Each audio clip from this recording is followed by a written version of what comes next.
दोस्तों स्टडी 91 के online platform में आप सभी का बहुत बहुत स्वागत है। दोस्तों आज आप सभी के समक्ष अपनी हिंदी की सीरीज में अपने अगले लेक्चर को लेकर हाजिर हूं, जहां हम चर्चा कर रहे थे हिंदी साहित्य के इतिहास के बारे में। और सबसे पहले हिंदी साहित्य का इतिहास हम लोगों ने उससे संबंधित सवालों को देखा, फिर आदिकाल से संबंधित सवाल को देखा कि आदिकाल से संबंधित कौन कौन से लेखक और रचनाएं महत्वपूर्ण हमारे लिए हैं। आज उसी तरीके से हम लोग भक्ति काल के महत्वपूर्ण लेखकों एवं उनकी रचनाओं के बारे में पढ़ने वाले हैं। ठीक है, बहुत इंपॉर्टेंट ये सेशन है।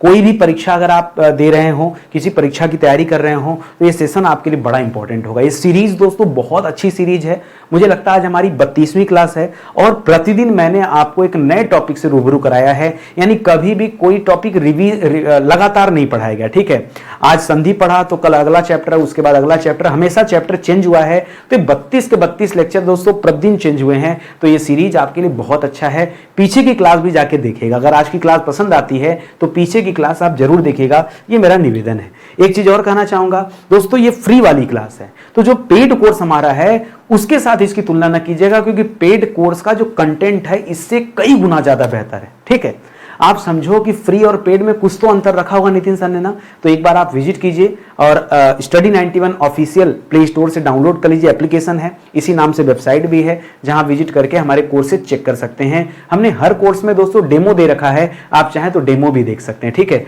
हमारे पास सुपर सेलिंग कोर्स में हिंदी का कोर्स है और हिस्ट्री और संविधान का कोर्स तो बहुत ही गजब का चल रहा है। विश्वास कीजिए बहुत सारे बच्चों ने ज्वाइन किया और बहुत बेहतरीन इसका रिस्पॉन्स आ रहा है। ठीक है, जिस दिन आप पढ़ेंगे ना उस दिन कर आप हमसे यही कहेंगे, सर बचपन में अगर मुझे ये सारी चीजें पढ़ा दी गई होती तो आज मैं कहीं और होता। मैं कहता हूं कि बचपन का छोड़ो, आज पढ़ लो, कल कहीं और रहोगे। ठीक है, तो ये आप ध्यान रखें। आइए जुड़िए साथ में और अच्छे से तैयारी कीजिए। ठीक है, चलिए शुरुआत करते हैं दोस्तों। तो पहला सवाल ये रहा स्क्रीन पर कि भक्ति काल के बारे में पढ़ ही रहे हैं, उससे संबंधित सवालों को देख रहे हैं। तो शुरुआत भी हम भक्ति से करते हैं। कर अब भक्ति शब्द जो है इसका सर्वप्रथम उल्लेख कहां मिलता है? ठीक है, भक्ति शब्द का सर्वप्रथम उल्लेख कहां मिलता है? अच्छा, ये जो भक्ति शब्द दोस्तों ये संस्कृत के भज धातु से बना हुआ है। ठीक है, ये जो भक्ति शब्द है ये संस्कृत के भज धातु से बना हुआ है। भज धातु से बना हुआ है, यह भी याद रखेंगे, परीक्षा में पूछा जाता है। ठीक है, दो जगह दोस्तों इसका उल्लेख मिलता है। एक उल्लेख मिलता है, सबसे पहला जो उल्लेख है वो है दोस्तों श्वेताश्वेतर उपनिषद में इसका पहली बार उल्लेख देखने को मिलता है। ठीक है, और विकराल रूप में और विराट रूप में भगवत गीता में दोस्तों भक्ति शब्द का उल्लेख मिलता है। ठीक है, भगवत गीता में। तो यहाँ कठोपनिषद, भागवत पुराण और ऋग्वेद जवाब मत दीजिएगा, यहाँ आपका राइट आंसर हो जाएगा दोस्तों, क्या हो जाएगा? श्वेताश्वेतर उपनिषद जो है यहाँ पर भक्ति शब्द का उल्लेख पहली बार देखने को मिलता है। तो इस तरह से पॉइंट वाइज ये दो तीन बातें आप जरूर याद रखेंगे। ये भज धातु वाली बात भी याद रखेंगे, परीक्षा के लिए भी जरूरी है।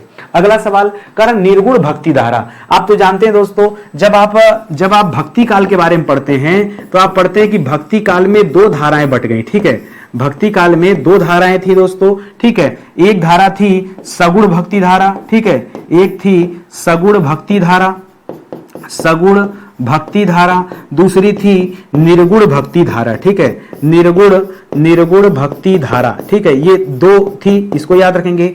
आगे चल के सगुण भक्ति धारा भी दो भागों में बढ़ जाता है। एक बढ़ जाता है रामाश्रयी शाखा, जिसमें राम का पूजा अर्चन किया जाता है। दूसरा दोस्तों कृष्णाश्रयी शाखा, ठीक है, जिसमें भगवान श्री कृष्ण की आराधना की जाती है।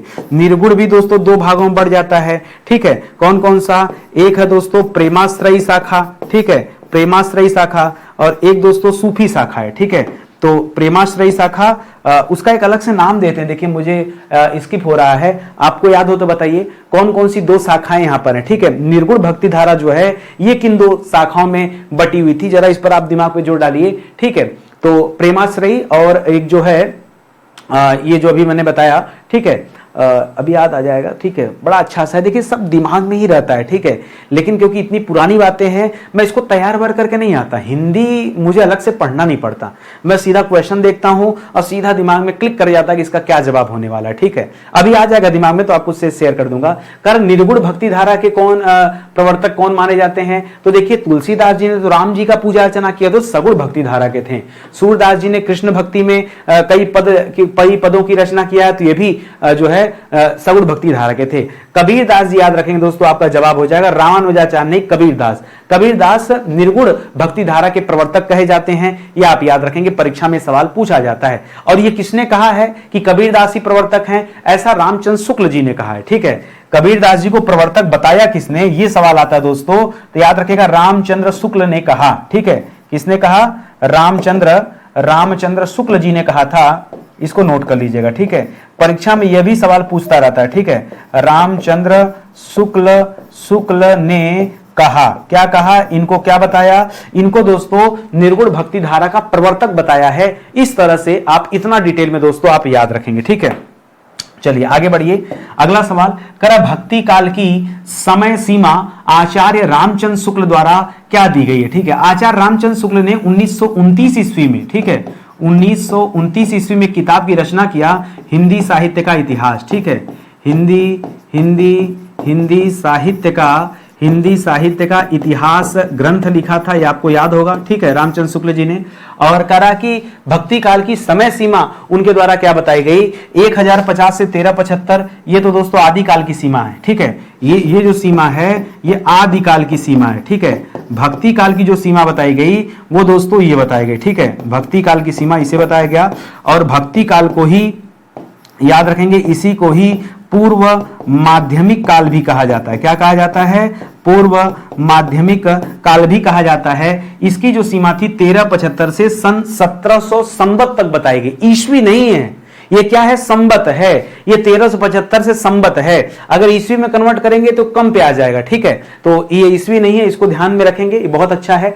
अगर इसे आप ईस्वी में लाना चाहते हैं तो 57 जो है लेस कर देंगे इसमें से, तो ईस्वी में चला जाएगा। 1375 में से घटाएंगे तो 1318 के आसपास ये आएगा। 1318 से लेकर के 1600 1700 है ना, तो 1700 में 57 हटा देंगे दोस्तों, तो 43 7 50, ठीक है, 43 आ जाएगा। तो इतना दोस्तों ईस्वी में। अगर ये डेटा ईस्वी में पूछता है तो ये बताइएगा, और ये डेटा अगर संवत में पूछता है तो ये बताइएगा। ये बड़ा खतरनाक सवाल है एक्चुअली। ये ईस्वी और संवत में बच्चे कंफ्यूजन में आ जाते हैं। ठीक है, और ये जो दे रहा है दोस्तों ये 1900 तक, ये दोस्तों रीतिकाल का टाइम दिया है। ठीक है, यहीं से रीतिकाल शुरू हो जाता है, रीतिकाल का टाइम है, और अंतिम में 1900 के बाद से ये आधुनिक काल का समय हो जाता है।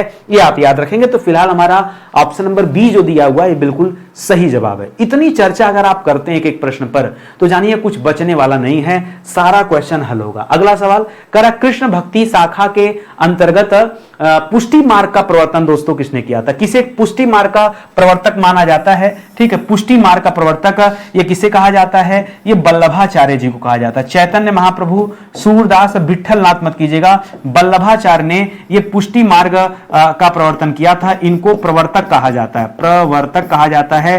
किसका प्रवर्तक कहा जाता है दोस्तों? इन्हें पुष्टि मार्ग का प्रवर्तक कहा जाता है। ये परीक्षा में सवाल आता है कि वल्लभाचार्य को क्या कहा जाता है? पुष्टि मार्ग का प्रवर्तक कहा जाता है।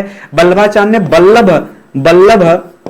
वल्लभ संप्रदाय भी दोस्तों शुरू किया था, संप्रदाय भी शुरू किया था, ये भी याद रखेंगे। ठीक है, चैतन्य महाप्रभु ने गौड़ीय संप्रदाय स्टार्ट किया। ठीक है, चैतन्य महाप्रभु ने गौड़ीय संप्रदाय शुरू किया था, ये आप याद रखेंगे। ठीक है, सूरदास जी कौन थे दोस्तों? तो सूरदास को पुष्टि मार्ग का जहाज कहा जाता है। बहुत अच्छा सवाल है। ठीक है, बहुत बेहतरीन सवाल है, पूछ सकता परीक्षा में। इन्हें क्या कहा जाता है दोस्तों? इन्हें पुष्टि मार्ग का जहाज कहा जाता है। पुष्टि मार्ग का जहाज इन्हें कहा जाता है, याद रखेंगे।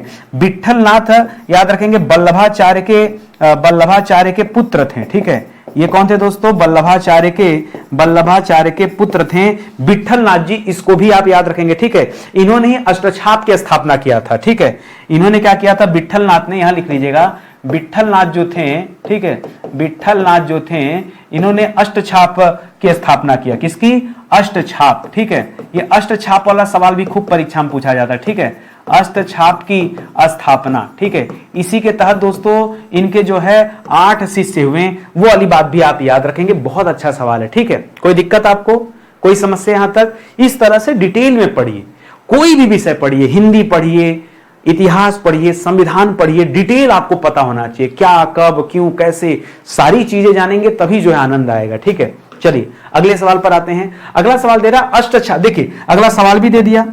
अष्टछाप की स्थापना किसने किया? अभी अभी आपने पढ़ा है, ठीक है, कि अष्टछाप की स्थापना दोस्तों किसने किया था? किसने किया था दोस्तों? वल्लभाचार्य, ठीक है। नहीं, विट्ठल नाथ का नाम नहीं दे रहा, ठीक है, वल्लभाचार्य, ठीक है। विट्ठल नाथ ने दोस्तों अष्टछाप की स्थापना किया है, ठीक है।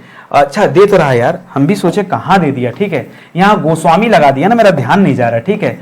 गोस्वामी विट्ठल नाथ, ये विट्ठल नाथ पे फोकस करिए, ठीक है। ये वल्लभाचार्य ने पुष्टि मार्ग की स्थापना किया, ठीक है, ध्यान दीजिएगा। ये पुष्टि मार्ग के प्रवर्तक थे, ठीक है, पुष्टि मार्ग के प्रवर्तक थे। जबकि विट्ठल नाथ ने अष्टछाप की स्थापना किया, ठीक है, अष्टछाप की स्थापना किया था, ये आप याद रखेंगे, ठीक है। बाकी कुंभन दास, नाभादास, ये दोस्तों गलत जवाब है। तो यहां पर जो सही उत्तर है ये ऑप्शन नंबर बी हो जाएगा। गोस्वामी लिखा था, मेरा ध्यान गया ही नहीं कि गोस्वामी के आगे क्या लिखा हुआ है, याद रखेंगे। और मैंने इनके बारे में पहले ही बता दिया, ये वल्लभाचार्य के पुत्र थे, ठीक है। ये जो थे ये वल्लभाचार्य के पुत्र थे, यह भी दोस्तों याद रखेंगे, ठीक है। वल्लभाचार्य के पुत्र थे, अष्टछाप की इन्होंने स्थापना किया हुआ था, याद रखेंगे। करा सखी संप्रदाय को कहा जाता है, बताइए किस संप्रदाय को सखी संप्रदाय भी कहा जाता है? लिख रहा है राधा वल्लभ संप्रदाय, हरिदास संप्रदाय, चिंत्याचिंत्य संप्रदाय और अष्टछाप संप्रदाय। तो अष्टछाप संप्रदाय यह वल्लभाचार्य से संबंधित है, ठीक है, सॉरी फिर गड़बड़ हुआ, ठीक है, ये विट्ठल नाथ से संबंधित है, ठीक है। अष्टछाप किससे संबंधित दोस्तों? ये विट्ठल नाथ जी से संबंधित है, लेकिन इसे सखी संप्रदाय नहीं कहा जाता है। चिंत्य अचिंत्य का जो बोध कराया था ये चैतन्य महाप्रभु ने कराया था। चैतन्य महाप्रभु को श्री गौरांश भी कहा जाता है, ठीक है। गौड़ी संप्रदाय की स्थापना बंगाल में चैतन्य महाप्रभु ने कराया था, तो ये चैतन्य महाप्रभु से संबंधित है, लेकिन इसे सखी संप्रदाय नहीं कहा जाता है, ठीक है। ये चैतन्य महाप्रभु, कुछ लोग इन्हें विष्णु का, कृष्ण का अवतार भी कहते हैं। ये हरिदास संप्रदाय से हो जाएगा। देखिए ज्यादा लोग यहां पर कंफ्यूजन में ऑप्शन नंबर 1 टिक करते हैं कि राधा वल्लभ संप्रदाय कर ले, नहीं, राधा वल्लभ संप्रदाय की रचना हित हरिवंश ने किया था। किसने किया था? हित हरिवंश, ठीक है। हित हरिवंश क्या थे दोस्तों? हित हरिवंश इसके संस्थापक थे, ठीक है। लेकिन इसे नहीं कहा जाता है। हरिदास संप्रदाय की रचना स्वामी हरिदास ने किया था। स्वामी हरिदास इसके क्या कहे जाते हैं? इसके संस्थापक कहे जाते हैं। और इसके जो सदस्य होते हैं ये सखियों, राधा रानी की पूजा अर्चना करते हैं, सखियों जैसा व्यवहार करते हैं, इसलिए इसी को सखी संप्रदाय कहा जाता है। ऑप्शन नंबर बी दोस्तों यहां पर सही उत्तर हो जाएगा। स्वामी हरिदास ने इस संप्रदाय की स्थापना किया हुआ था, तो ऑप्शन नंबर 2 आप चूज कीजिएगा, बी वाला आपका उत्तर सही हो जाएगा इस सवाल के लिए, ठीक है। अगला सवाल करा भक्ति आंदोलन को इस्लाम की देन न मानकर, और वैसे भी भक्ति आंदोलन इस्लाम की देन तो था नहीं, इस्लाम की देन न मानकर इसे दक्षिण के अलवार भक्तों, देखिए दक्षिण में 2 तरह के भक्त थे, एक अलवार संत थे, एक नयनार संत थे, ठीक है। कौन कौन थे? एक अलवार संत हैं और एक नयनार संत हैं, ठीक है। अलवार और नयनार।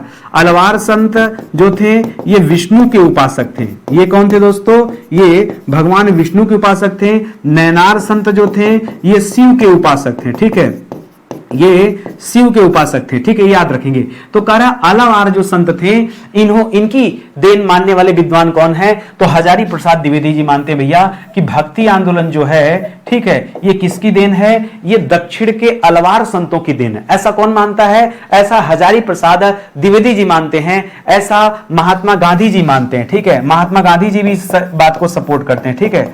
महात्मा गांधी जी भी इस बात को सपोर्ट करते हैं। कई बार आप गूगल करेंगे तो मिलेगा कि जॉर्ज ग्रियर्सन भी मानते नहीं। जॉर्ज ग्रियर्सन ने कहा कि भक्ति आंदोलन जो है ये ईसाइयत की देन है। उसे दक्षिण के नयनार संतों से जोड़कर नहीं देखा जॉर्ज ग्रियर्सन ने। जॉर्ज ग्रियर्सन ने कहा कि भैया भक्ति आंदोलन जो है ये ईसाइयत की देन है, ये आप याद रखेंगे। तो क्योंकि वो खुद भी ईसाई था इसलिए उन्होंने ऐसा कहा। हालांकि हिंदी साहित्य का इतिहास उन्होंने काल क्रमानुसार लिखा है और ऐसा लिखने वाला पहली पुस्तक है the modern vernacular literature of Hindustan. ये पुस्तक का नाम है जो जॉर्ज ग्रियर्सन ने 1888 में लिखा हुआ था, जो कि मैंने पिछली क्लास में आपको समझाया था। तो यहां पर याद रखेंगे ऑप्शन नंबर ए जो है दोस्तों इस सवाल का सही उत्तर हो जाएगा। करा भक्ति आंदोलन ईसाइयत की देन है, यह कथन किसका? अभी भी आपको बताया हूं कि यह कथन किसका दोस्तों? ये जॉर्ज ग्रियर्सन का कथन है, श्याम सुंदर दास का नहीं। और इनकी पुस्तक का नाम क्या है दोस्तों? The modern vernacular, the modern vernacular literature of Hindustan. ठीक है, लिटरेचर ऑफ हिंदुस्तान, ये इनकी रचना का नाम है। और 1888 ईस्वी में दोस्तों ये किताब इन्होंने लिखा था। काल क्रमानुसार लिखी गई पहली पुस्तक है। ठीक है, काल क्रमानुसार लिखी गई यह दोस्तों पहली पुस्तक है। ठीक है, हिंदी की पहली पुस्तक मानी जाती जॉर्ज ग्रियर्सन की। लेकिन जॉर्ज ग्रियर्सन ने कहा कि भक्ति आंदोलन जो है ये ईसाइयत की देन है। एक चीज और बता दूं, जॉर्ज ग्रियर्सन ने पहली बार भक्ति आंदोलन को स्वर्ण काल का दर्जा दिया था। ठीक है, तो ये भी आप याद रखेंगे, बहुत अच्छा सवाल है। ये जो भक्ति काल है, भक्ति काल को स्वर्ण काल किसने कहा? भक्ति काल को आप जानते हैं हिंदी साहित्य का स्वर्ण काल कहा जाता है। तो सवाल आता है यह स्वर्ण काल कहा किसने दोस्तों? तो यह जॉर्ज ग्रियर्सन ने ही कहा था। ठीक है, ये जॉर्ज ग्रियर्सन ने अपनी पुस्तक में इसे स्वर्ण काल बताया है। ये सवाल भी आप याद रखेंगे। ठीक है, तो कुछ अलग अलग चीजें हैं जहां ईसाइयत की देन वाली बात है, इसे भी याद रखेंगे। बाकी जॉर्ज ग्रियर्सन ने भक्ति काल को स्वर्ण काल भी कहा है। तो आज भी हम दोस्तों हिंदी साहित्य के में सभी कालों में भक्ति काल को हम स्वर्ण काल ही मानते हैं। ठीक है, ये आप याद रखेंगे। कहा हिंदी साहित्य के भक्ति काल को स्वर्ण युग दोस्तों किसने कहा था? स्वर्ण युग किसने कहा था? तो देखिए जॉर्ज ग्रियर्सन का नाम है। यहां रामचंद्र शुक्ल, हजारी प्रसाद द्विवेदी, मिश्र बंधुओं को छोड़िए, जॉर्ज ग्रियर्सन ने अपनी पुस्तक the modern vernacular literature of Hindustan में क्या कहा दोस्तों? इसे स्वर्ण युग कहा है। ये आप याद रखेंगे, बहुत अच्छा सवाल है। ठीक है, अगला सवाल दे रहा है मीराबाई दोस्तों किसकी शिष्या थी? मीराबाई किसकी शिष्या थी? वल्लभाचार्य की शिष्या थी? नहीं, वल्लभाचार्य याद रखेंगे। इन्हें पुष्टि मार्ग का प्रवर्तक कहा जाता है। पुष्टि मार्ग का प्रवर्तक इन्हें कहा जाता है। ये नहीं थे। संत रैदास जो थे दोस्तों, संत रैदास मोची थे। ठीक है, मोची थे। और ये इन्हें जो है मीराबाई अपना गुरु मानती हैं। ये आप याद रखेंगे। तुलसीदास जी को भी गुरु नहीं मानती हैं। किसे गुरु मानती है? संत रैदास को मानती हैं। संत रैदास को ही संत रविदास भी कहा जाता है। रैदास को ही क्या कहा जाता है दोस्तों? इनको रविदास भी कहा जाता है। संत रविदास कही या रैदास कही एक ही बात है। ऑप्शन नंबर बी आपका सही हो जाएगा। इनका एक बड़ा प्रसिद्ध कथन है। ठीक है, जो मन चंगा कठौती में गंगा। ठीक है, क्या कथन दोस्तों? इनका एक बहुत प्यारा सा कथन है, जो मन चंगा कठौती में गंगा। ठीक है, कठौती में गंगा, यानी सबसे पहले मन पवित्र होना चाहिए। ठीक है, मन पवित्र है तो हर जगह गंगा है। और मन ही जब दूषित है, मन ही जब अपवित्र है, तो गंगा का क्या फायदा है कि नहीं? बिल्कुल सही बातें हैं। बहुत पढ़ना पड़ेगा, इसके लिए समझना पड़ेगा कि कितनी बड़ी बात इन्होंने यहां पर कह दिया है। अगला सवाल इसी तरह परीक्षा में आता है दोस्तों कि सूरदास के गुरु कौन थे? ठीक है, सूरदास के गुरु कौन थे? रामानंद, माधवाचार्य, रामदास या वल्लभाचार्य? अब यहां से ध्यान से सुनिएगा। सूरदास दोस्तों जो अष्टछाप के कवि हैं, उन अष्टछाप की श्रेणी में आते हैं। तो यहां रामानंद मत कीजिएगा। रामानंद गुरु थे तुलसीदास के। ठीक है, मुख्य रूप से रामानंद किसके गुरु थे? तुलसीदास के गुरु थे। और ऐसे भी याद रख सकते हैं कि रामानंद ने ही भक्ति का प्रसार, ठीक है, भक्ति का प्रसार, ठीक है, दक्षिण भारत से उत्तर भारत में किया। ठीक है, भक्ति का और हिंदी का भी प्रसार। ठीक है, दक्षिण भारत से उत्तर भारत की तरफ किया। ठीक है, उत्तर भारत में किया। ये आप याद रखेंगे, बहुत अच्छा सवाल है, पूछा जाता है। ठीक है, माधवाचार्य, रामदास भी नहीं, वल्लभाचार्य याद रखेंगे। वल्लभाचार्य ये अष्टछाप के संस्थापक कहे जाते हैं। ठीक है, अष्टछाप के संस्थापक कहे जाते हैं। और इनके अष्टछाप में ही एक व्यक्ति थे दोस्तों, सूरदास जी। ठीक है, तो ये भी आप याद रखेंगे। सूरदास की बहुत सारी रचनाएं हैं, जैसे सूर सागर है, सूर सरावली है, गंगा लहरी है, साहित्य लहरी है। ये सब इनकी रचनाओं के नाम है। ठीक है, आगे देखिए, गंगा लहरी छोड़िए, साहित्य लहरी याद रखिएगा, जो परीक्षा में ज्यादा आता है। तुलसीदास जी ने दोस्तों किसे अपना गुरु माना? संत रविदास को गुरु माना नहीं, इन्होंने संत रामानंद जी को गुरु माना था, कबीरदास और नानक को नहीं। ठीक है, तो याद रखेगा, संत रामानंद जी को तुलसीदास जी ने अपना गुरु माना था। ये आप याद रखेंगे। हालांकि आप पढ़ेंगे ना, तो आप जब स्टडी करेंगे तो आपको पता चलेगा कि तुलसीदास जी के दो गुरु थे। ठीक है, तुलसीदास जी के दो गुरु थे। एक गुरु तो दोस्तों संत रामानंद जी हैं। ठीक है, संत रामानंद जी हैं। ठीक है, और एक गुरु है नर हरिदास। ठीक है, एक है दोस्तों संत नर हरिदास, ठीक है, नर हरिदास जी हैं। ऐसा कहा जाता है कि नर हरिदास ने स्वयं रामानंद से शिक्षा प्राप्त की थी, ठीक है। तो लिखिएगा दोस्तों, ठीक है, नर हरिदास ने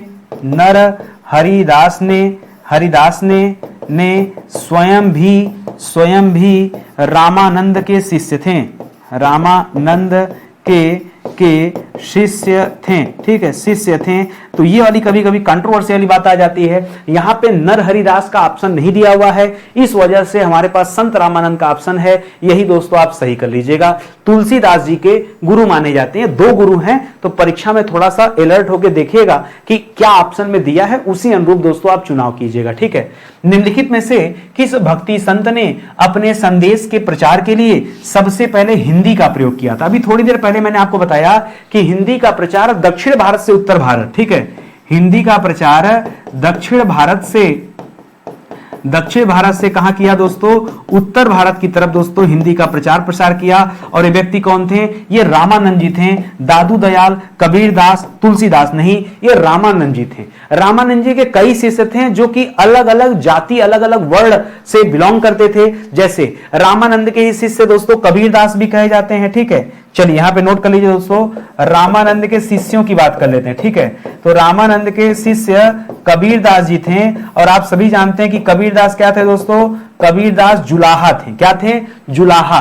नीरू नीमा नामक जो जुलाहे थे, उन्होंने कबीरदास का पालन पोषण किया था। तो यह भी दोस्तों जुलाहा थे, याद रखेंगे, ठीक है। संत रैदास भी इन्हीं के शिष्य कहे जाते हैं। रैदास मोची थे। क्या थे दोस्तों? जूते सिलने का काम करते थे, मोची थे, ठीक है, मोची थे। इनको भी रामानंद ने ही दीक्षित किया था। ये आप समझ लीजिए कितनी बड़ी चीज है। इसी तरह से धन्ना जो जाट थे, ठीक है, परीक्षा में आता है इन सबसे सवाल। धन्ना क्या थे दोस्तों? धन्ना जाट थे, इनको भी रामानंद ने दीक्षित किया था। इसी तरह से सेना नाई थे, ठीक है। सेना नाम के एक जो हैं व्यक्ति हैं, लेखक हैं, वो क्या थे दोस्तों? वो पेशे से नाई थे, लोगों का दाढ़ी बाल बनाते थे और उनको भी दोस्तों ज्ञान दे दिया। इसी तरह से पीपा का नाम सुना होगा। पीपा जो था दोस्तों, पीपा राजपूत था, ठीक है। पीपा का पोस्ट अच्छा था। पीपा क्या था दोस्तों? पीपा राजपूत था, ठीक है, राजपूत था। यहां तक तो ठीक है। इन्होंने कसाई को भी ज्ञान दे दिया था। सदना नामक कसाई था, ठीक है। कौन था दोस्तों? सदना दोस्तों कसाई था, ठीक है। नर हरिदास को दीक्षा दिया। इन सभी को दीक्षित करने वाले अकेले रामानंद जी थे। कहा जाता है 10-11 लोगों को दीक्षा दिया और 10-11 सुपर डुपर हिट साबित हुए, ठीक है। भक्ति काल के लोग जो है एक तरह से पिलर हैं, स्तंभ हैं। भक्ति काल पढ़ रहे हैं तो इनके बारे में आपको जानना पड़ेगा, ठीक है। तो याद रखिएगा। करा भक्त तुकाराम कौन से मुगल सम्राट के समकालीन थे? भक्त तुकाराम का नाम सुना होगा।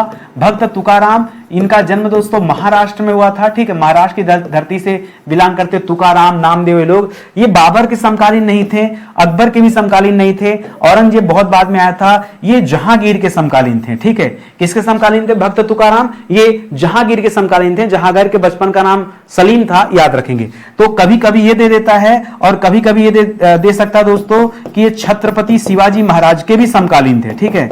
छत्रपति शिवाजी महाराज के भी दोस्तों ये समकालीन माने जाते हैं। तो मान लीजिए आज तो यहां पर मुगल बादशाहों का नाम दे रहा है, कल मुगल बादशाहों का नाम न दे करके छत्रपति शिवाजी का नाम दे दे, तो दोनों लोग का टाइम दोस्तों मैच करता है। ये आप याद रखेंगे। संत तुकाराम किसके समकालीन थे, ये आपको जानकारी होनी चाहिए, ठीक है। अगला सवाल करा सुमेलित कीजिए। एक तरफ संप्रदाय दे रहा, दूसरे तरफ आचार्य का नाम दे रहा है। अद्वैत वेदांत, विशिष्टाद्वैत, द्वैतवाद और शुद्धाद्वैतवाद, ठीक है। चलिए आइए बात करते हैं दोस्तों अद्वैत वेदांत के संपादक दोस्तों कौन कहे जाते हैं? तो इसके संपादक कहे जाते हैं शंकराचार्य जी, ठीक है। अद्वैत के बारे में किसने बताया था दोस्तों? शंकराचार्य जी ने बताया था, ठीक है। याद रखेंगे। अद्वैत वेदांत के बारे में बताया था, ठीक है। इसी तरह से विशिष्ट द्वैत के बारे में विशेष है राम जी, ठीक है। विशेष कौन है दोस्तों? राम जी हैं। तो विशिष्ट धन अद्वैत बराबर विशिष्टाद्वैत हो जाता है। इन्होंने भी अद्वैत बताया, लेकिन विशिष्टाद्वैत, विशिष्ट धन अद्वैत बराबर विशिष्टाद्वैत हो जाता है, तो याद रखिएगा। इसी तरह से दोस्तों द्वैतवाद के बारे में माध्वाचार्य ने बताया है। द्वैतवाद के बारे में किसने बताया? अद्वैत नहीं, द्वैतवाद के बारे में माध्वाचार्य ने बताया है। और शुद्धाद्वैत के बारे में किसने बताया दोस्तों? तो शुद्धाद्वैत जो है ये विष्णु स्वामी लिख सकते हैं, ठीक है, शुद्धाद्वैत, ठीक है, विष्णु स्वामी लिखेगा। निम्बार्काचार्य जो दे रहा है, अभी मैं समझा दे रहा हूं, सुनिए।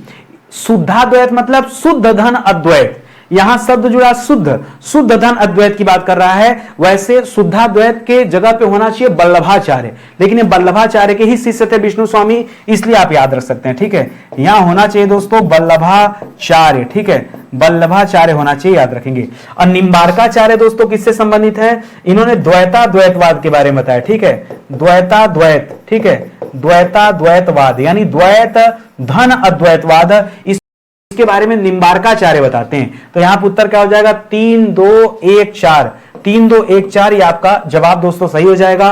बाकी मैंने एक्स्ट्रा भी दे दिया, आप ध्यान दीजिएगा। वल्लभाचार्य जनरली देता है जब शुद्धा द्वैतवाद की बात आती है, जब वल्लभाचार्य न दिया हो तो विष्णु स्वामी करिएगा, क्योंकि दोस्तों वल्लभाचार्य गुरु थे, ठीक है, वल्लभाचार्य क्या थे दोस्तों? गुरु थे, और ये विष्णु स्वामी दोस्तों शिष्य हैं, इस वजह से एक ही संप्रदाय के लोग हैं, तो मैंने यहां पे कर दिया, लेकिन होना चाहिए वल्लभाचार्य, ध्यान देंगे। निम्बार्काचार्य का संबंध शुद्धाद्वैतवाद से है, इसको भी दोस्तों आप याद रखेंगे। ये बहुत प्यारा सवाल है, परीक्षा में अक्सर करके कूट बना के देता है, तो अच्छे अच्छे बच्चे यहां गलतियां कर जाते हैं। एक और कूट का सवाल लीजिए, एक तरफ संत दे रहा है, दूसरी तरफ पेशा दे रहा है, कि किस संत का पेशा क्या था, ठीक है, वो देख लेते हैं। कबीरदास जी जुलाहा थे, जो आप जानते हैं। रैदास जी मोची थे, जो आप जानते हैं। सेना दोस्तों क्या थे? सेना, अच्छा, सेना के बारे में मैंने पीछे बताया। सेना दर्जी थे कि नाई थे, इसको लेकर के दोस्तों बड़ा कंफ्यूजन होता है। तो मैं आपको बता दूं दोस्तों, जो सेना थे ये क्या थे? ये सेना नाई थे, पीछे हम लोगों ने पढ़ा ना, मैंने कुछ अलग लिख दिया था क्या? एक बार मैं चेक कर लूं, मुझे सही तो लिखा वैसे, सेना नाई थे, सही है, ठीक है, सेना नाई थे। तो बाकी दर्जी कौन थे दोस्तों? तो नामदेव जो थे दोस्तों ये दर्जी थे। तो यहां क्या बन जाएगा? एक बार देख लीजिए, 3 2 4 1, 3 2 4 1, ये दोस्तों आपका ऑप्शन नंबर बी आपका बिल्कुल सही जवाब हो जाएगा, ये आप याद रखेंगे। इसी तरह से धन्ना, धन्ना का अलग से नोट कर लीजिए दोस्तों। मान लीजिए कल को धन्ना दे दे तो क्या बताएंगे? धन्ना जाट थे। इसी तरह से कल को पीपा दे दे तो क्या बताएंगे? पीपा राजपूत थे। क्या थे? पीपा राजपूत थे, ठीक है। और ठीक है, कसाई कौन था बताइए? परीक्षा में आ सकता है कि ऐसे संत का नाम बताओ जो कसाई रहा हो, ठीक है। तो सदना कसाई थे। क्या थे? सदना दोस्तों यह क्या थे? ये कसाई थे, ये आप याद रखेंगे, ठीक है। तो इसे आप जरूर याद रखेंगे, ये बहुत अच्छा पॉइंट हो जाएगा। तो ये तो हो गया सवाल। अगला सवाल देखिए, करा बंगाल और उड़ीसा में वैष्णववाद को लोकप्रिय बनाने का श्रेय किसे जाता है, किसे दिया जाता है? तो देखिए, बंगाल और उड़ीसा में वैष्णववाद को लोकप्रिय बनाया था चैतन्य महाप्रभु ने। किसने बनाया था? चैतन्य महाप्रभु ने, ठीक है, चैतन्य महाप्रभु ने। इन्हें श्री गौरांश भी कहा जाता है। क्या कहा जाता है? श्री गौरांश भी कहा जाता है। इन्होंने जो है ठीक है, गौड़ीय संप्रदाय की स्थापना किया था, ठीक है, गौड़ीय संप्रदाय के संस्थापक, ठीक है, गौड़ी संप्रदाय के यह संस्थापक थे। ये सारी बातें भी याद रखेंगे। तो यहाँ चैतन्य महाप्रभु आपका जवाब हो जाएगा। कबीरदास, रामानुजाचार्य और नानक ये आपका गलत जवाब है, क्योंकि यहाँ बंगाल और उड़ीसा की बात हो रही है, ठीक है, बंगाल और उड़ीसा की बात हो रही है, और वहां पर वैष्णववाद को लोकप्रिय बनाने की बात हो रही है। इन्हें भगवान कृष्ण का अवतार भी कई लोग मानते हैं। करा असम का चैतन्य किसे कहा जाता है? असम का चैतन्य, ठीक है, ये अलग हो जाएगा। असम का चैतन्य कहा जाता है शंकर देव को। लालगिरी, दरिया साहब और शिव नारायण गलत है। शंकर देव को दोस्तों क्या कहा जाता है? इनको असम का चैतन्य कहा जाता है, ये आप याद रखेंगे। इन्होंने एक सरल धर्म की स्थापना की। क्या स्थापना किया? इन्होंने एक सरल धर्म की स्थापना किया हुआ था। यह परीक्षा में दोस्तों सवाल आता रहता है कि इसकी स्थापना दोस्तों किसने किया, तो ये बताएगा, ठीक है। और ये जो दरिया साहब दे रहा है ना, दरिया साहब, इन्होंने राम सनेही संप्रदाय राजस्थान में स्थापित किया था, ठीक है। इन्होंने राजस्थान में राम सनेही, ठीक है, राम स्नेही संप्रदाय संप्रदाय जो है शुरू किया था, ये आप याद रखेंगे। बिहार में भी एक संप्रदाय दरिया साहब ने स्टार्ट किया था, वो भी आप याद रखेंगे, ठीक है। फिलहाल जो आपका उत्तर है ये शंकर देव हो जाएगा सही उत्तर। निम्नलिखित में से कौन सा एक सही कालानुक्रम है? सही कालानुक्रम, काल धन अनुक्रम बराबर कालानुक्रम, तो कौन सा सही कालानुक्रम है वो पहचानना पड़ेगा। शंकराचार्य, रामानुजाचार्य और चैतन्य महाप्रभु। तो शंकराचार्य सबसे ज्यादा पुराने हैं, ये आप याद रखेंगे। तो कहीं रामानुजाचार्य जो दे रहा है गलत दे रहा है। शंकराचार्य जी के बाद रामानुजाचार्य आए और रामानुजाचार्य के बाद जो है चैतन्य महाप्रभु आए। अगर आप इनके टाइम पीरियड की बात करें तो शताब्दी वाइज याद रख सकते हैं कि शंकराचार्य जो थे ये 8वीं शताब्दी में थे। 788 ईस्वी के आसपास का समय जो रहा इनका, ठीक है। कहां कब समय रहा दोस्तों? इनका समय 788 ईस्वी के आसपास का समय रहा। रामानुजाचार्य का समय मोहम्मद गजनवी ने जब हमला किया था, ठीक है, तब का समय रहा है 1027 पर। उसने सोमनाथ पर हमला किया था, तो 27 में से 10 साल माइन के 1017 का जो समय चल रहा था ये रामानुजाचार्य का समय चल रहा था। और ये तो बहुत बाद का समय है, 1400 समथिंग का है, ठीक है, 1400 समथिंग का समय है, अंतिम समय है, ठीक है। तो याद रखेगा चैतन्य महाप्रभु का टाइम है। तो इस तरह से आप इसे याद रख सकते हैं। अब एग्जैक्ट नहीं याद है, जहां चीजें आसान थी मैंने बता दिया। ये 1480 के बाद ही का समय याद रखिए, ठीक है, 80-90 के आसपास का समय याद रखिए, चैतन्य महाप्रभु का समय। तो इस तरह से आपने इसे सेट कर दिया, ठीक है। कारण निम्नलिखित में से कौन भक्ति आंदोलन का प्रस्तावक नहीं था? कौन दोस्तों प्रस्तावक नहीं था ये बताना है। वल्लभाचार्य, तुकाराम, त्यागराज, नागार्जुन। तो ये सारे जो संत हैं ये भक्ति आंदोलन के संत हैं, ठीक है, ये भक्ति काल से जुड़े हुए संत हैं। जबकि नागार्जुन जो है दोस्तों ये इन्होंने शून्यवाद का जनक कहा जाता है, ठीक है, इन्होंने शून्यवाद के बारे में बताया था, ठीक है। ये आपने नागार्जुन के बारे में पढ़ा होगा, एंशिएंट वाले में पढ़ा होगा। ये महायान शाखा से संबंधित है। माध्यमिक सूत्र के बारे में भी इन्होंने बताया था, ठीक है, माध्यमिक सूत्र के बारे में भी इन्होंने बताया था, ठीक है। तो याद रखेंगे ये बौद्ध धर्म की महायान शाखा से संबंधित है, ठीक है, बौद्ध की महायान शाखा से यह संबंधित है, ठीक है। इन्हें भारत का आइंस्टीन भी कहा जाता है। क्या कहा जाता है? इन्हें भारत का आइंस्टीन भी कहा जाता है, आइंस्टीन भी कहा जाता है। तो ये भी परीक्षा में दोस्तों सवाल पूछा जा सकता है, बड़ा अच्छा सवाल है। फिलहाल यही आपका जवाब हो जाएगा, क्योंकि आपसे पूछा कि कौन प्रस्तावक नहीं था, तो उस अनुरूप दोस्तों आपको अपना उत्तर चुनना है। आगे दे रहा है कि भक्ति काल को हिंदी का स्वर्ण युग कहा जाता है। बिल्कुल कहा जाता है। किसने कहा दोस्तों इसे स्वर्ण युग? तो हमने पढ़ा था कि जॉर्ज ग्रियर्सन ने कहा है। किसने कहा है? जॉर्ज ग्रियर्सन ने दोस्तों इसे भक्ति काल को स्वर्ण युग कहा है। इसकी एक पुस्तक थी the modern vernacular literature of Hindustan, 1888 में इस किताब को लिखा गया, जिसमें हिंदी साहित्य को कालक्रमानुसार लिखा गया, और यह ऐसी पहली पुस्तक थी। इतना हम लोग जानते हैं। भक्ति काल को इसने ईसाईयत की देन भी बताया है, यह भी हम लोगों ने पढ़ लिया, ठीक है। अब पूछा जा रहा है कि स्वर्ण काल या स्वर्ण युग क्यों कहा जाता है, उसके पीछे का कारण देना है। कर इस काल में सर्वाधिक रचनाएं रची गई। बिल्कुल सही दोस्तों, रची गई थी, बहुत सारी रचनाएं रची गई। भाई इसी में तो कबीर, उबीर, तुलसीदास सब लोग इसी में थे। ज्यादातर कबीर ज्यादातर जो संत हैं वो इसी में है। कर इस काल में साहित्य की सभी विधाओं में सृजन हुआ। देखिए सभी विधा लिख करके गड़बड़ कर दिया, सभी विधा में नहीं, लिमिटेड हुआ, सीमित विधाओं में जो है लिखी गई, ठीक है, सीमित विधाएं थी यहाँ पर। देखिए ज्यादातर चौपाई, दोहा, पद, यही सब रचनाओं में था, ठीक है। चौपाई का यूज किया गया, दोहा का यूज किया गया, पद का यूज किया गया, छंद का यूज किया गया, ज्यादातर इन्हीं सब का यूज किया गया। तो सभी विधा कहना ये ठीक नहीं है, ये गलत है, ठीक है, ये गलत हो जाएगा। इस काल की रचनाएं अत्यंत लोकप्रिय एवं उत्कृष्ट हैं, बहुत बढ़िया रचनाएं हैं। इस काल में हिंदी को राजभाषा का पद मिला। राजभाषा का पद इससे नहीं मिला है। राजभाषा के बारे में तो अनुच्छेद 343 में दोस्तों बताया गया, संविधान में उल्लेख है। यहां राजभाषा कहां से आ जाएगी? तो डी वाला गलत है। तो आप ए और सी दोस्तों सही कर सकते हैं, ये ध्यान देंगे। ऑप्शन नंबर डी आपका राइट आंसर हो जाएगा। प्रश्न से बातचीत करिए, अपने आप सब पता चल जाएगा। कुछ गलत है तो क्यों गलत है मैंने बता दिया। अब इससे आसान भाषा में कोई आपको समझा नहीं सकता है, ये आप याद रखें, ठीक है। अगला सवाल कह रहा निम्नलिखित आचार्यों का सही अनुक्रम क्या है, ये बताइए। आचार्यों का सही अनुक्रम क्या है बताना है। माध्वाचार्य, निम्बार्काचार्य, रामानुजाचार्य, वल्लभाचार्य। फिर इसी तरह से रामानुजाचार्य। अच्छा अब देखिए एक एक को लेके चलते हैं। वल्लभाचार्य के पुत्र का नाम था विट्ठल नाथ जी। ठीक है, तो याद रखेगा दोस्तों, सबसे पहले जो आए थे वो रामानुजाचार्य आए थे। इन सभी संतों में सबसे पहले जो आए थे, देखिए हम पढ़ते हैं वल्लभाचार्य, यही से स्टार्ट करिए। वल्लभाचार्य के पुत्र थे विट्ठलनाथ। अब विट्ठलनाथ के शिष्य थे दोस्तों सूरदास जी। ठीक है, जो उम्र में बहुत ज्यादा बड़े छोटे नहीं थे, सिर्फ 10 दिन का डिफरेंस था। ठीक है, गुरु शिष्य में सिर्फ 10 दिन का डिफरेंस था। सूरदास और वल्लभाचार्य, विट्ठलनाथ की बात कर रहे हैं। ठीक है, तो यहां वल्लभाचार्य दोस्तों ये वो मतलब उसमें देखेंगे तो छोटे हो जाएंगे सबसे, तो सबसे छोटे, और रामानुजाचार्य दोस्तों सबसे बड़े थे। तो आपको करना क्या है, यहां पर जितना नाम दे रहा है इसमें रामानुजाचार्य जो है दोस्तों ये हो जाएंगे सबसे ऊपर। 4 लोगों का नाम दिया ना, 4 लोगों का, तो दूसरा और तीसरा को भी होल्ड करिए।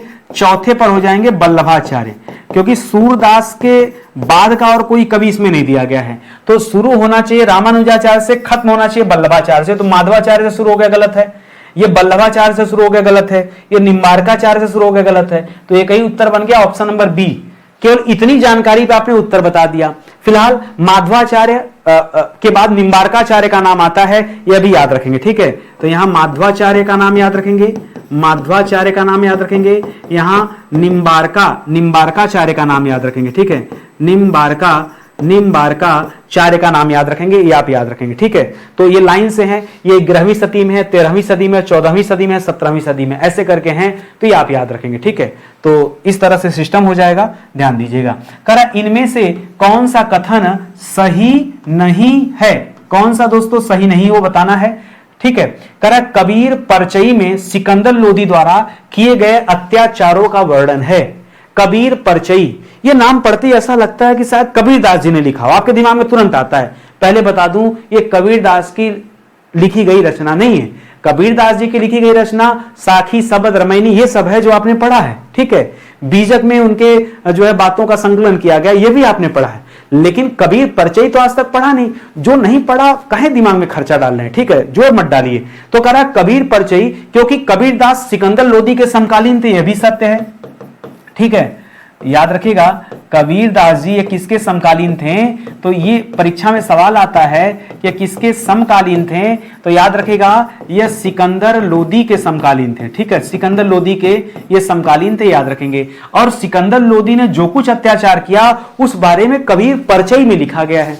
क्या अत्याचार करता था, हाथियों के पैरों तले कुचवा देता था, लोगों के शरीर में भारी पत्थर बांधकर उन्हें नदी में फेंक देता था, डूब जाए आदमी मर जाए। ठीक है, इतना खतरनाक अत्याचार था। ठीक है, लोदी वंश का दूसरा शासक था, लोदी वंश का स्थापना किया था बहलोल लोदी ने। ठीक है, उसके बाद सिकंदर लोदी का शासन आया, उसके बाद इब्राहिम लोदी का शासन आया। ये वही इब्राहिम लोदी है जिससे बाबर की लड़ाई होती है 1526 ईस्वी में, पानीपत का प्रथम युद्ध लड़ा गया। ठीक है, पानीपत का प्रथम युद्ध लड़ा गया 1526 ईस्वी में, जिसमें इब्राहिम लोदी पराजित होता है और बाबर मुगल सत्ता स्थापित करता है। ठीक है, ये सारी बातें आपको पता होंगी। ठीक है, याद रखेंगे। करा कबीर परचई में कबीर के व्यक्तित्व और उनके जीवन संबंधी तत्वों का उल्लेख दिया गया है। कहा जाता है कि सिकंदर लोदी ने कबीरदास को भी मारने का बड़ा प्रयास किया था, लेकिन अद्भुत तरीके से कबीरदास जी हमेशा बच जाते थे और सिकंदर लोदी का किया धरा बेकार हो जाता था। और इसके अलावा कबीर परचई जो ग्रंथ है उसमें कबीर के माता पिता, जीवन लीलाओं के बारे में सब कुछ बताया गया है। कबीर परचई में कबीर के साथ संत पीपा का भी वर्णन है। नहीं, पीपा उपा किसी का वर्णन नहीं है, ये दोस्तों सही कथन नहीं दिया है। पीपा का वर्णन दोस्तों पीपा परचई में मिलता है। ठीक है, पीपा परचई, परिचय मतलब सीधा सीधा समझिए परिचय। कबीर परिचय मतलब कबीर का परिचय, पीपा परिचय मतलब पीपा का परिचय, धन्ना परिचय मतलब धन्ना का परिचय।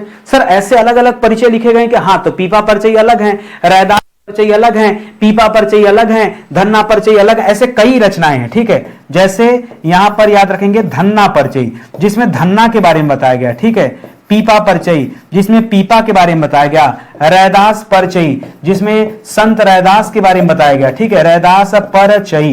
ठीक है, और इन सब के रचनाकार कौन हैं दोस्तों, इन सभी परिचय के रचनाकार अनंत दास जी हैं। ये चाहे आप रैदास परिचय की बात कीजिए, चाहे आप जो है पीपा परिचय की बात कीजिए, चाहे आप धन्ना परिचय की बात कीजिए, सब किसकी रचनाएं हैं? ये अनंत दास की रचनाएं हैं। तो यहां पे कौन सा सही नहीं है? ऑप्शन नंबर सी नहीं सही है। क्यों? क्योंकि कबीर परिचय में कबीर के बारे में बताया गया, इसमें पीपा उपा के बारे में नहीं बताया गया। पीपा तो राजपूत थे।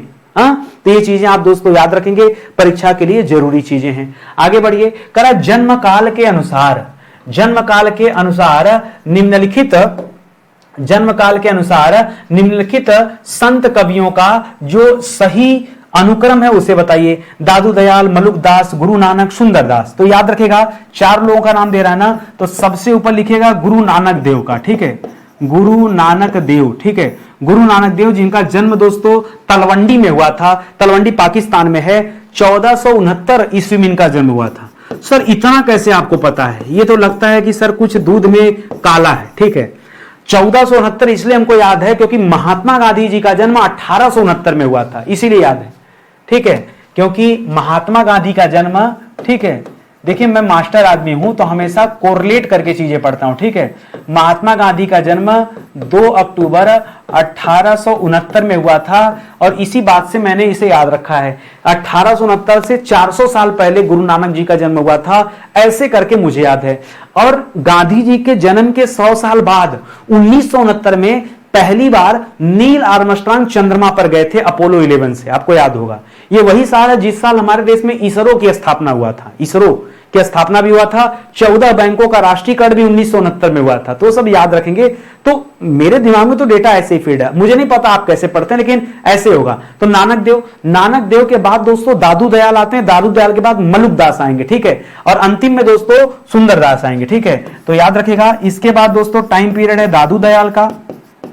दादू दयाल के बाद टाइम पीरियड है मलुक दास का, मलुक दास का, और मलुक दास के बाद टाइम पीरियड है सुंदर दास का, ठीक है, सुंदर दास का। ये आप याद रखेंगे। कहानी इसलिए अच्छी दोस्तों कि दादू दयाल, मलुक दास तो एकदम गलत उत्तर है, तो गुरु नानक एक नंबर पे आप कर सकते हैं। और सुंदर दास थे सबसे छोटे, तो यहां सुंदर दास यहां देकर गड़बड़ कर दिया, तो अपने आप आपका उत्तर जो है बी वाला हो जाएगा। इस तरह से याद रखेंगे। ऐसे भी याद रख सकते, गुरु नानक का जन्म हुआ, ये जो सुंदर दास थे दोस्तों, इनका टाइम पीरियड अकबर के समकालीन है। और अकबर कब था? 1556 से लेकर 1605 तक।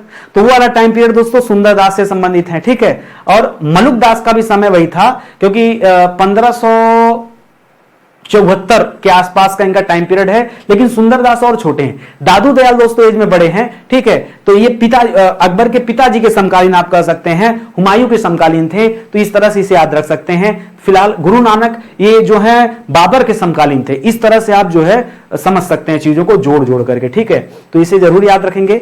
अंतिम में देखिए दोस्तों 25वां सवाल दे रहा कि आचार्य रामचंद्र शुक्ल के अनुसार कबीर ने अपनी साखियों में, साखी शब्द रामायणी, देखिए कबीरदास जी की जो रचनाएं हैं दोस्तों, कबीरदास जी की जो रचनाएं हैं, ठीक है, वो कौन कौन सी रचनाएं हैं? एक रचना का नाम है साखी, एक रचना का नाम है शबद, और एक रचना का नाम है रामायणी। साखी, शबद, रामायणी। और इनकी बातों को बीजक नामक ग्रंथ में संग्रहित किया गया, ठीक है। बीजक ग्रंथ में भी संग्रहित बहुत सारी बातें याद रखेंगे। तो ये कह रहा दोस्तों जो साखियां थी, ये साखी जो लिखा है ना इसी की, कह रहा साखियों में सधुकड़ी भाषा का प्रयोग किया गया है। ये सधुकड़ी भाषा कहते किसे हैं? इसे पंचमेल खिचड़ी कहते हैं, ठीक है, याद रखेंगे। इसे क्या क्या कहते हैं? इसे कहते हैं सधुकड़ी भाषा। क्या कहते हैं? सधुकड़ी भाषा। इसे कहते हैं पंचमेल खिचड़ी। क्या कहते हैं? पंचमेल खिचड़ी भी कहते हैं, ठीक है। इस पंचमेल खिचड़ी में कौन कौन सी भाषाएं थी? करा ब्रज भाषा और पूर्वी बोली, ब्रज भाषा मिश्रित खड़ी बोली। खड़ी उड़ी बोली का प्रयोग नहीं था, इसको खड़ी बोली का प्रयोग था, ये पूर्वी बोली का प्रयोग नहीं था। इसे आप याद रखेंगे, ठीक है। पूर्वी बोली में क्या था दोस्तों, आप बताइए। पूर्वी बोली एबीसी हम पढ़ते हैं, पूर्वी बोली में एबीसी पढ़ते हैं। क्या पढ़ते हैं? एबीसी पढ़ते हैं, एबीसी पढ़ते हैं। ए माने अवधि पढ़ते हैं, इन्होंने कोई अवधि उधि का नहीं है, ठीक है। बी माने बघेली पढ़ते हैं, 80 मतलब छत्तीसगढ़ी पढ़ते हैं, ठीक है। तो ये हो जाता है पूर्वी बोली। तो इस वजह से दोस्तों इसको आप हटा दीजिएगा, ठीक है। ब्रजभाषा और मिश्रित खड़ी बोली नहीं, ये राजस्थानी, पंजाबी और मिश्रित खड़ी बोली ये सधुकड़ी में आता है। ये 5 भाषाओं का मिश्रण जिसे पंचमेल खिचड़ी कहते हैं, ये तो सही है, लेकिन वो 5 भाषाएं अलग अलग दे दी गई हैं, राजस्थानी, पंजाबी और मिश्रित खड़ी बोली। इसके अलावा दोस्तों कहीं कहीं पे ये मिलता है कि भाई ब्रजभाषा और पूर्वी खड़ी बोली भी आता है। तो एक काम कीजिए ना, मेरे हिसाब से इसको पंचमेल खिचड़ी के आधार पर आप यही उत्तर कर लीजिए कि 5 भाषाओं का मिश्रण इसमें था। वो 5 भाषाएं कौन कौन सी थी वो मैं बल्कि अलग से आपको लिख दे रहा हूं, आप उससे जो है समझ जाइए, ठीक है। तो 5 भाषाओं में कौन कौन सी भाषा थी? सबसे पहले लिखिएगा राजस्थानी भाषा, ठीक है, राजस्थानी भाषा। दूसरे नंबर पर लिखिएगा दोस्तों पंजाबी भाषा, ठीक है। तीसरे नंबर पर लिखिएगा दोस्तों इनकी रचनाओं में ब्रज भाषा भी देखने को मिलती है, इनकी रचनाओं में अवधी का प्रयोग भी देखने को मिलता है, ठीक है। और इनकी रचनाओं में पूर्वी भाषाओं का जिक्र भी मिलता है, ठीक है, पूर्वी बोलियों का जिक्र भी मिलता है, ठीक है, पूर्वी बोलियां, ठीक है, पूर्वी बोलियां या खड़ी हिंदी बोली, ठीक है, बल्कि इसको हटाइए, पूर्वी में तो अवधि आ ही गया है, ठीक है। तो यहां लिखिए दोस्तों खड़ी हिंदी बोली, ठीक है, खड़ी बोली, मिश्रित खड़ी बोली लिखिए, ठीक है, मिश्रित खड़ी बोली भी का वर्णन हुआ है। इस तरह से 5 हैं, तो इनको पंचमेल खिचड़ी कर दीजिए, ज्यादा सही है, बजाय इसके कि क्योंकि यहां पे चुनेंगे तो 3 ही मिलेगा, फिर ये वाला गलत हो जाएगा। भाई जब उसे पंचमेल खिचड़ी कहते हैं कि 5 भाषाओं का मिश्रण, तो सीधा सीधा ही उत्तर कर लीजिए, ठीक है। कभी कभी प्रश्न ऐसा आ जाता है तो हमें बेस्ट आंसर की तलाश करनी पड़ती है कि कौन ज्यादा सही उत्तर है। भाई 2 उत्तर सही, लेकिन उन दोनों में और ज्यादा बेहतर हम किसे मान सकते हैं, उस आधार पर उत्तर दिया जाता है, ठीक है। देखिए आप सभी को बहुत इंतजार था अपनी हिंदी की किताब की, तो अपनी हिंदी की किताब आ चुकी है और जिसे आप हमारे वेबसाइट या एप्लीकेशन से दोस्तों परचेज कर सकते हैं, ठीक है। बहुत कमाल की किताब है, 632 पेज की किताब है। इस किताब में 6000 सवाल दिए गए हैं और मुझे लगता है अगर आप हिंदी विषय पढ़ रहे हैं और नोट्स बनाने में आपको दिक्कत हो रही है तो किताब मंगा लीजिए, क्योंकि जो आपके काम की बातें वो सारी बातें इस किताब में दी गई हैं और बहुत विधिवत लिखा गया, ठीक है। यह एक किताब आपके सभी परीक्षाओं के लिए बेहतर रहेगा और प्रैक्टिस के लिए भी अच्छा रहेगा, अलग से आपको प्रैक्टिस के लिए दूसरी किताब नहीं लेनी पड़ेगी, ठीक है। तो सेशन हमारा ये समाप्त होता है और एक बार कहना चाहूंगा कि जो हमारे पेड कोर्सेस हैं एक बार आप उसे भी ज्वाइन कीजिए, बहुत बढ़िया आपकी तैयारी होगी, भरोसा कीजिए। जो हमारे पेड कोर्स है ना उसकी क्वालिटी एक बार आप चेक करिएगा, डेमो पढ़ के देखिए, कोर्स ज्वाइन करके देखिए, दिल खुश हो जाएगा। ये हमारा एप्लीकेशन स्टडी 91 ऑफिशियल, सारी क्लासेस इस पे चलती हैं और ये हमारा हेल्पलाइन नंबर है जहां संपर्क कर सकते हैं। आप अगर संपूर्ण सामान्य अध्ययन जीके जीएस की क्लास पढ़ना चाहते हैं तो वो भी आप हमारे प्लेटफॉर्म यूट्यूब पर आके पढ़ सकते हैं, स्टडी 91 प्लेटफॉर्म पर, ठीक है। तो आज का सेशन ही समाप्त होता है, मिलते हैं दोस्तों अगले लेक्चर में, तब तक के लिए बहुत बहुत धन्यवाद आप सभी का। जय हिंद, जय Bharat, thank you so much.